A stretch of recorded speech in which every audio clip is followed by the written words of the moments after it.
Pessoal, a gente tem duas maneiras de olhar esse resultado, né, esse jogo, sobre vitória do Tricolor e sobre derrota do Corinthians. Claro que o São Paulo precisava responder, o Lucas, que foi um jogador muito cobrado pela eliminação para o Botafogo, né, por ter perdido o pênalti nos 90 minutos, o primeiro pênalti na carreira que o Lucas desperdiça durante os 90 minutos, com a bola rolando.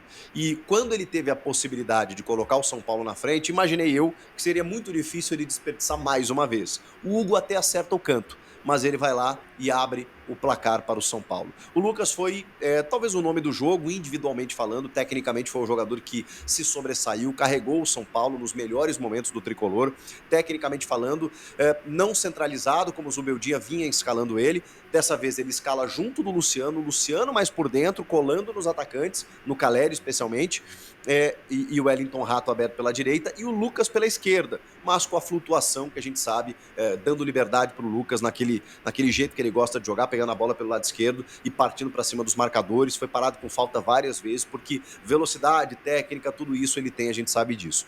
Por outro lado, o Corinthians tem um foco no brasileiro para tentar escapar, vive um bom momento nas Copas, mas está tendo que dosar, né, os seus jogadores, porque tem uma sequência muito grande. Então, o Ramon Dias ele deixa no banco jogadores como o Memphis, como o Carrilho, como o Igor Coronado, e escala aquele time basicamente, né, que venceu numa estrutura tática com o Losango, né, 3 volantes, que venceu o Fortaleza nos 2 jogos da Copa Sul-Americana. Por exemplo, ele colocou o Martinez, o Charles e o Bidon.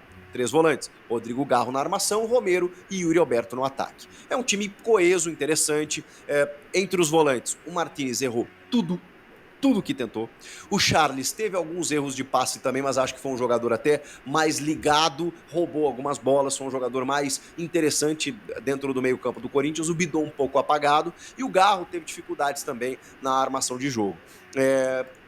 O Corinthians teve muitas dificuldades por conta dos seus erros individuais. Foram muitos. E aí você errar num jogo como esse, você corre riscos, né? O Corinthians no Campeonato Brasileiro, eu não estou dizendo que isso seja proposital, mas tá faltando um pouco daquele espírito da Copa. Um pouco daquele espírito que o Ramon já tinha cobrado, de que você tem que estar 120%, 200%, ainda mais contra o São Paulo, que é um jogador, que é um adversário interessante, que era como mandante, campo neutro, verdade e tal, mas torcida toda dos caras.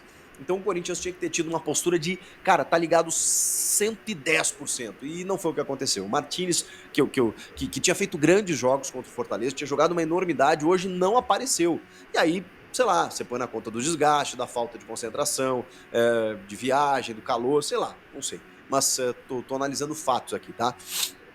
E aí, obviamente, a gente se volta num jogo tão equilibrado, e acho que o Corinthians conseguiu equilibrar em determinado momento esse jogo, num jogo tão equilibrado, tão disputado, quando você coloca algumas situações capitais que interferem no andamento do jogo, aí, obviamente, isso acaba resultando no cômputo geral, no resultado final da partida. Claro que as expulsões, elas têm a ver com o roteiro do jogo. Claro que as expulsões elas interferem no andamento e também, inclusive, no vencedor da partida. Agora, o Rafael Klein, que foi o árbitro escolhido para apitar esse jogo, que é o árbitro gaúcho, que assim apareceu para o futebol tem, sei lá, uns 2 anos, ele surgiu muito rápido, rapidamente foi alçado a árbitro FIFA, acho que prematuramente, na minha opinião, mas eu acho que ele faz boas arbitragens. Acho que ele tem um jeito de jogar, de apitar, que deixa o jogo mais solto, tem uma condução muito serena, muito tranquila e tal. Eu gosto do estilo dele, mas eu preciso dizer que para um jogo deste tamanho, para um majestoso com o Corinthians na zona do rebaixamento e com um São Paulo tendo só o Campeonato Brasileiro para se preocupar, recém-eliminado de uma Libertadores da forma que foi, num clássico majestoso, o Rafael Klein é muito menor do que o tamanho do jogo. O jogo, já de cara, e um árbitro experiente poderia ter errado tanto quanto, mas já de cara, o árbitro ele é muito menor do que o espetáculo. E aí você já erra na escala, né? Você já erra na arrancada. Aí a CBF já assume o risco quando ela coloca um árbitro que não tem o tamanho de um clássico como esse. E aí a chance de dar ruim, de ter coisa errada, é muito grande. Ele acerta nas expulsões? Acerta. Já vou dar minha opinião. Ele não, né? O VAR. Porque em nenhuma das expulsões ele aplica em campo. Ele aplica com auxílio do VAR. Mas ok, vamos lá, né? A arbitragem é a arbitragem como um todo.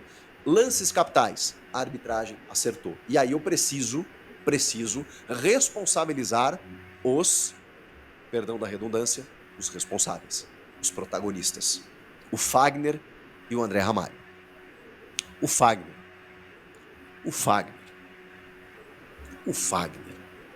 Vamos lá. Eu sei que você, torcedor do Corinthians, deve estar puto com a arbitragem, porque tem outros lances que, enfim, o Corinthians está reclamando e eu já vou falar sobre eles, tá?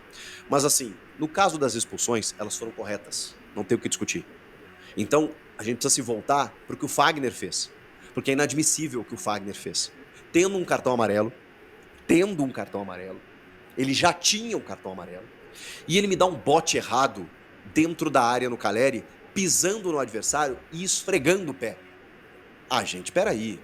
Uma coisa é você perder a cabeça fora da área, que já é errado. Mas dentro da área, uma coisa é você dar um bote errado dentro da área. A outra coisa é você dar um bote errado com o cartão amarelo e dar um pisão em que você continua pisando. Não pode, né? Não pode, gente, não pode. Tem VAR. Eu falei isso na live. Eu tenho um jogador no meu time que é o Kahneman. O Kahneman, que é um ídolo máximo, que ele é aguerrido, que ele dá carrinho de cabeça, que ele é campeão da Libertadores lá em 17. Eu sempre vou ter o Kahneman no meu coração. Mas eu sei que o Kahneman, ele não sabe lidar com o VAR. Ele não sabe. Porque ele exagera. E ele já é marcado, que nem o Fagner. Então assim, Kahneman, segura a onda. Eu fico brigando com o Kahneman o tempo inteiro. O Fagner é a mesma coisa. Irmão, você já tem um cartão. Você dá um pisão no Calleri dentro da área. Você espera o quê? O árbitro não viu no campo. Não viu, mas tem VAR. Tem 15 câmeras lá, tem 5 caras na cabine. Vocês acham que o cara não ia ver? Não ia ver o pisão dele? Aí, pô, Chico, mas aí, tripla punição. Pênalti, expulsão e suspensão pro próximo jogo. Só que ele não recebeu um vermelho direto, ele recebeu um amarelo.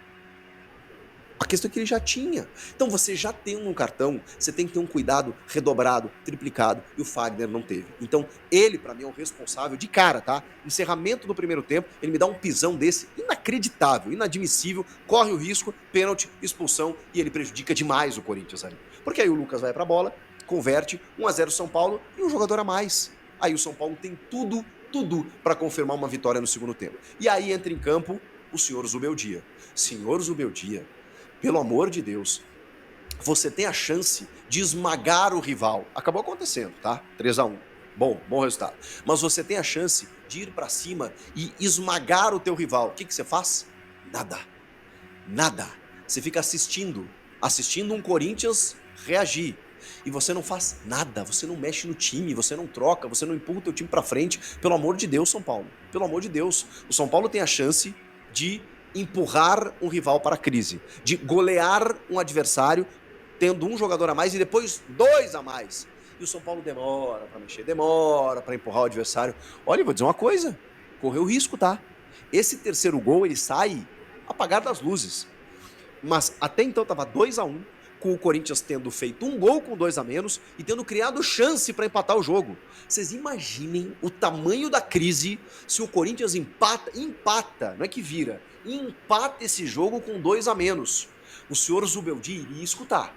Iria escutar. Porque ele foi passivo, ele foi apático, ele deixou a coisa acontecer. E, ok, o resultado final, mas não diz o que foi o jogo. Não diz o que foi o jogo. Porque o Corinthians reagiu. E olha que continuou errando. Eu vou chegar lá.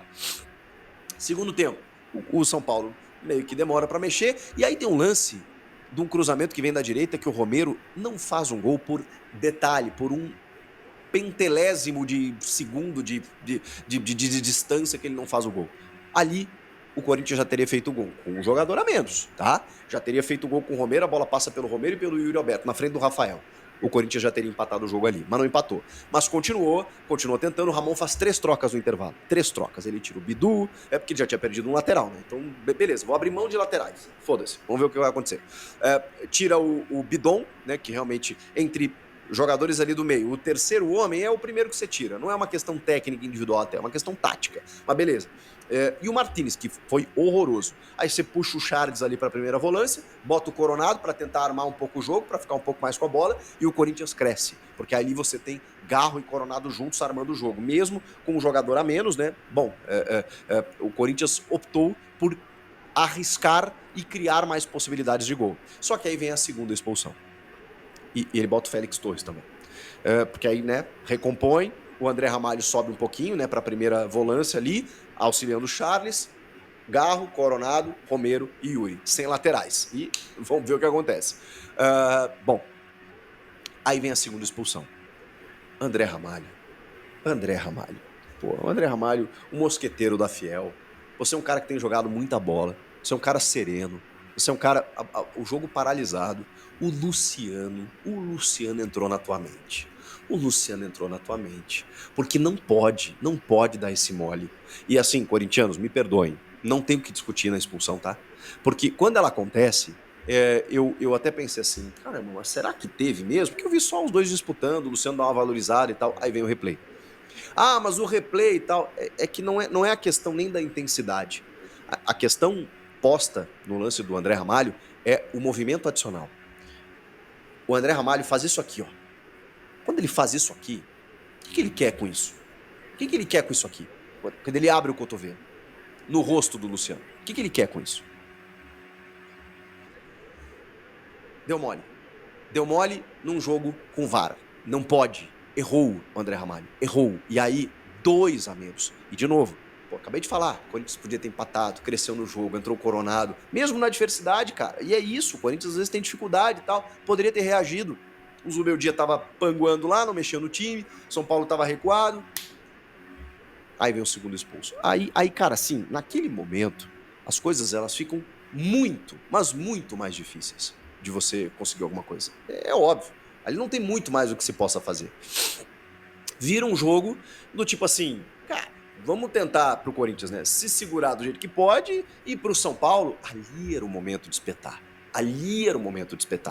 O Zubeldia pouco faz para tentar alguma coisa, mas aí tem o gol do Arboleda, e aí tem o 2-0. Bom, aí dá uma tranquilidade maior pro São Paulo, e aí 2-0, com 2 a menos, fica praticamente impossível do Corinthians reagir. Mas o Corinthians consegue.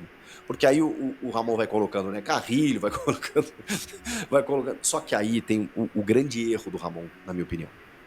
Quando ele tira o Rodrigo Garro para colocar o Memphis. Eu entendo a entrada do Memphis. No final, ela se verificou inútil. Mas eu olhando de fora, eu também ia pedir pelo Memphis. Se o Memphis não entra, a gente já tá fazendo uma gritaria aqui gigantesca. Como é que não põe o Memphis nesse jogo? Pô, pelo amor de Deus, o cara custa tanto, não sei o quê. Então ele tinha que ter botado o Memphis. Ele ia botar o Memphis em algum momento. Mas aí teria que sacrificar ou o Romero ou o Yuri Alberto. Eu teria tirado o Romero. Por mais... Ali você não tem muito o que fazer. Você escolhe. Você tá com 2 a menos. Não tira o Garro, cara. Não tira o Garro. Você já tem o Coronado, eu sei. A ideia dele foi isso. Você já tinha um meia, então você deixa outro. Você já perdeu um zagueiro, você já perdeu um lateral, você já abriu mão de tudo. Teu jogo ali tá meio no oba-oba ali. Não tem muito o que fazer em termos táticos. Mas não tira o Garro. O Garro é o cara que tem intensidade, o cara marca também, ele arma o jogo. E outra, ele tirou o Garro com 20 minutos, muito cedo, para você abrir mão de um jogador como o Rodrigo Garro. E o Memphis entrou, para piorar, completamente fora de esquadro. Porque o Memphis, ele estava entrando em jogos resolvidos. E claro que ele está fora de ritmo ainda, ele está fazendo uma pré-temporada, ele não jogava há 70 dias, ele está se adaptando, mas ele estava entrando em jogos em casa, com jogos resolvidos. E assim, ele foi se soltando.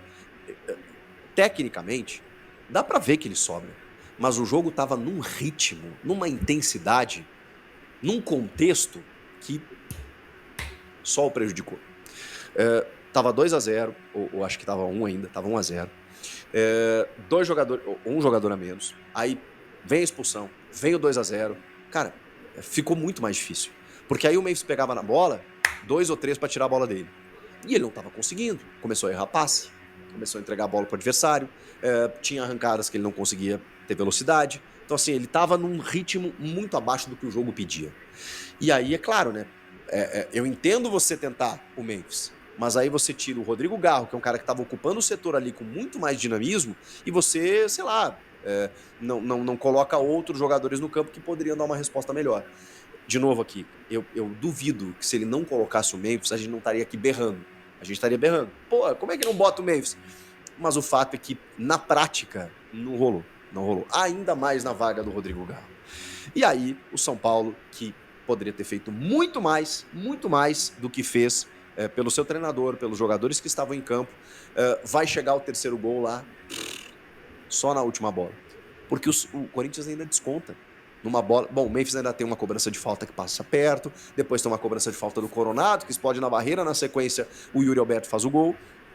E vejam só, o Corinthians estava mal das pernas, mas ainda conseguiu diminuir, porque o time foi dedicado, o time foi guerreiro, o time ainda faz 2-1. E, cara, buscou um empate ali, o Romero ainda tem um chute que vai nas mãos do Rafael. Poderia ter empatado o jogo, poderia. Porque os espaços se abriram, o São Paulo não aproveitou contra-ataques, teve uma bola do Caleri ainda no primeiro tempo, que ele, no finalzinho ali, quando já estava um jogador a mais, que ele não aproveita. Tem uma bola do Rato. Cara, o Rato foi muito mal, ele chega na frente do Hugo e ele chuta para fora. Então o São Paulo teve chances também para ampliar o marcador, mas foi muito pouco incisivo para ampliar esse marcador com a vantagem numérica que tinha. E aí o terceiro gol, como eu disse, vai sair só lá no final. Agora, tem dois lances, especialmente dois lances, que o torcedor está reclamando. Tem um que é do Caleri no próprio André Ramalho, que eu não vejo como lance para expulsão. Ele deixa o braço realmente. Ontem o Monsalve do Grêmio foi expulso num jogo similar, num lance similar no jogo contra o Botafogo, e eu aqui condenei, eu não posso ser incoerente aqui. Porque, cara, você deixar o braço numa disputa é uma coisa. Você dar o gatilho e jogar o cotovelo é outra. Você jogar o braço propositadamente com a mão fechada no rosto do adversário é outra. O lance do Caleri, eu acho que foi um lance mais forte e tal, mas para mim é um lance para amarelo, não é um lance para vermelho, tá? Na minha opinião, como o lance do Monsalve no jogo anterior, no jogo do sábado. Agora, tem um lance do Alan Franco no Yuri Alberto, que aí sim, eu acho que cabia pelo menos uma revisão. Porque esse lance é o de jogar o braço para trás no rosto. E aí é um lance mais forte, o Yuri Alberto cai no gramado, o André também no lance com o Caleri, né? Mas foi um lance muito mais feio. Esse eu concordo. O do Caleri não. O resumo de tudo é que a arbitragem ela foi ruim. O cara foi permissivo em vários lances, inverteu critérios, assim, terrível. Muito menor do que o tamanho do jogo. As expulsões foram corretas e o Corinthians errou muito, individualmente falando, com esses dois caras que foram expulsos e também com muitos erros de passe e também na troca do seu treinador, tirando o Rodrigo Garro e colocando o Memphis. Essa é a análise do jogo de um São Paulo que poderia ter feito muito mais e não fez, mas ao mesmo pelo menos deu uma resposta da sua eliminação na Libertadores e conseguiu vencer bem o Corinthians. Sempre é bom vencer um clássico para dar uma retomada. Ao Corinthians, cabe agora ter que fazer o resultado, especialmente nesses 3 jogos seguintes. Inter, Atlético Paranaense em casa, Cuiabá fora. O Corinthians tem condições de vencer esses 3, mas precisa vencer. Pelo menos, tá? Pelo menos, vamos, assim, ser pessimista. É 7 pontos em 9 aqui. 7 pontos em 9. Precisa fazer. Não dá para negociar mais. Porque senão vai ficar complicado. E quarta-feira tem o Flamengo pela Copa do Brasil. O que vocês acharam do jogo? Comenta aqui. Inscreva-se no canal e eu volto na próxima. Tchau! Vamos lá, pessoal. Augusto Melo não descarta a possibilidade do Corinthians não entrar em campo pela Copa do Brasil. Então todo mundo sabe aí que o Flamengo pediu, né, foi até a CBF pedir aí para a mudança da data dos jogos, visto que muitos jogadores do Flamengo estarão empenhados aí em suas seleções, inclusive a seleção brasileira. Então o Flamengo vê como um grande desfalque, um grande prejuízo e correu atrás da CBF aí para poder mudar a data do dia 17 para o dia 20 e a CBF, muito respeitosamente, carinhosamente com o Flamengo Futebol Clube, acatou, mudou a data do jogo do Corinthians e Flamengo, o segundo jogo pela Copa do Brasil, que seria, aliás, que vai ser na Neoquímica Arena, porém com essa mudança da data acaba favorecendo o time do Flamengo, o time carioca. O Corinthians, por meio aí do presidente Augusto Melo, contestou, né, não vai deixar quieto. O presidente do Corinthians já entrou em contato aí com a CBF, com o diretor da CBF, contestando essa mudança, porque o Corinthians também vai ter jogadores, 4 jogadores, que vão para as seleções, mas não seria esse o problema. Segundo o presidente Augusto Melo, seria mais um efeito de logística que prejudicaria muito o Corinthians. E aqui diz, o mandatário expressou novamente sua indignação sobre a situação, citando a logística, e não descartou a possibilidade de não entrar em campo, pessoal. Então o Corinthians não descarta aí, dependendo do que o presidente da CBF disser no dia de hoje, o Corinthians não descarta não entrar em campo pela segunda partida, aí a partida de volta da Copa do Brasil contra o Flamengo. Depende, a possibilidade de não entrar em campo, do que a CBF vai nos falar amanhã. A gente está esperando uma ligação deles, então a ligação seria no dia de hoje. E aí as tratativas do presidente Augusto Melo com o diretor aí da CBF. O Corinthians não vai ficar quieto, não vai omitir isso que estão fazendo. Vai ter atitudes que podem complicar algumas situações também. Então as situações, a política da boa vizinhança ali com o Corinthians para com a CBF pode estremecer um pouquinho mediante isso aí. Isso é a coisa mais absurda que eu já vi na minha vida, disse o presidente. Existe uma regra, existe um regulamento e eles estão simplesmente rasgando o próprio regulamento. Então, pessoal, no regulamento da CBF diz que a entidade ela tem por obrigação fazer um planejamento a curto, médio e longo prazo. Esse regulamento não pode ser desfeito, não pode ser alterado, não pode ser editado. O único que pode pleitear a mudança de estádio, a mudança de data é o time mandante e não o time visitante. Isso está previsto no artigo dentro do regulamento da CBF. Então, eles mesmos estão descumprindo o seu próprio regulamento. E mediante isso, o Corinthians ameaça aí até mesmo não entrar em campo. Que é certo, né, galera? Disse mais abaixo, nós também temos 4 jogadores pré-convocados e não estamos preocupados com isso. Estamos preocupados com o andamento do campeonato. Estamos preocupados com a logística. Estamos em 3 competições. O Flamengo está em uma competição apenas. O Corinthians tem 3 competições. Então a logística fica bastante complicada. E se alterar a data, o Corinthians vai ser muito, mas muito prejudicado por conta disso.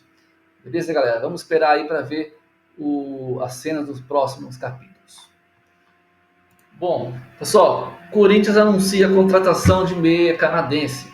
O nome dele é GC Costa, ele chega ao Timão sem custos para atuar no Sub-20. O último clube do jovem de 19 anos foi o Wolfsburg da Alemanha. Então, pessoal, essa aí é uma jovem promessa, tá certo? Do clube alemão. Ele é meio canadense, meio português. Então ele tem dupla nacionalidade. Defendeu aí as categorias de base da seleção alemã.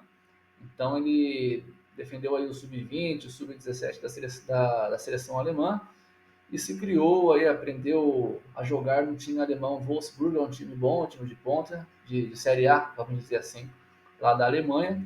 Então é um jogador de apenas 19 anos, é uma promessa. Essa informação foi dada aí pelo Fabrício Romano, que é especialista em mercado de transferência. Então o Corinthians acerta aí mais um reforço. A princípio vai atuar no sub-20 do Corinthians e é claro que a ideia é desenvolver o jogador aí, tanto fisicamente como tecnicamente, para atuar no profissional do Corinthians. Afinal é um jogador que vem sem custos, mas não é barato você pegar um jogador lá da Europa, um jogador lá de fora, e a ideia é estar desenvolvendo ele aí, melhorando tecnicamente e fisicamente para atuar no profissional num futuro próximo aí no Corinthians Futebol Clube. Então, pessoal, Jessé Costa aí, meio português, meio canadense, que atuava na Alemanha, chegando no Corinthians aí mais uma contratação. Só o tempo dirá se ele vai render ou não. E é isso aí, galera. Para você que curtiu o vídeo e quer receber mais notícias do Corinthians, não se esqueça de se inscrever logo aí abaixo, curta, compartilha. E é isso aí. Vai Corinthians!